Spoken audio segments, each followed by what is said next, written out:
એટીએમમાં ઠગાઈ કરનાર આરોપીઓ પોલીસના સકંજામાં આવી ગયા છે અને અનેક ગુનાના ઉકેલાયા છે. ભેદ આપણે કહી દઈએ કે સુરતના પાંડેસરા વિસ્તારમાં થોડા સમય પહેલા એટીએમ કાર્ડ બદલી છેતરપિંડી કરવાની ફરિયાદ દાખલ થઈ હતી, જેની તપાસમાં પોલીસે 2 આરોપી પકડી પાડ્યા છે.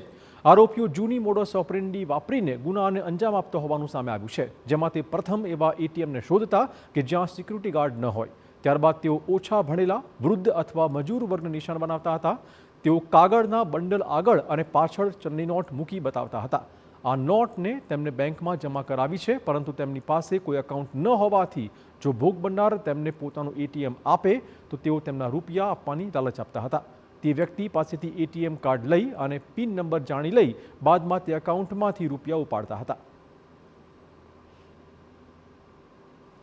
एटीएम पे चले जाते हैं, वहाँ जाके एक इन्होंने इस तरह की ये कागज़ की जो गड्डी है वो रखते हैं, उसमें ऊपर 500 का नोट लगा के रखते हैं और उसको हैंकी रुमाल में लपेट के रखते हैं. वहाँ से थोड़ा सा दिखाते हैं और कोई कम पढ़ा लिखा आदमी, वृद्ध आदमी या कोई बाहर का मजदूर वर्ग का ऐसा आदमी अगर इनको मिलता है तो उसको टारगेट करते हैं. उसको इनमें से एक आदमी बोलता है कि मैं जहाँ पे काम करता हूँ वहाँ से पैसे चुरा के लाया हूँ, मेरे पास खाते नहीं है तो तुम इसको खाते में डाल दो.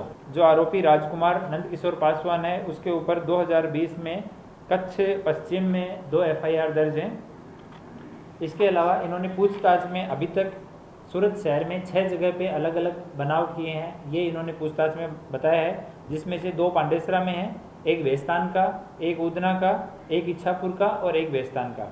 इनके पास से 15 जितने कार्ड हैं वो अभी बरामद हुए हैं.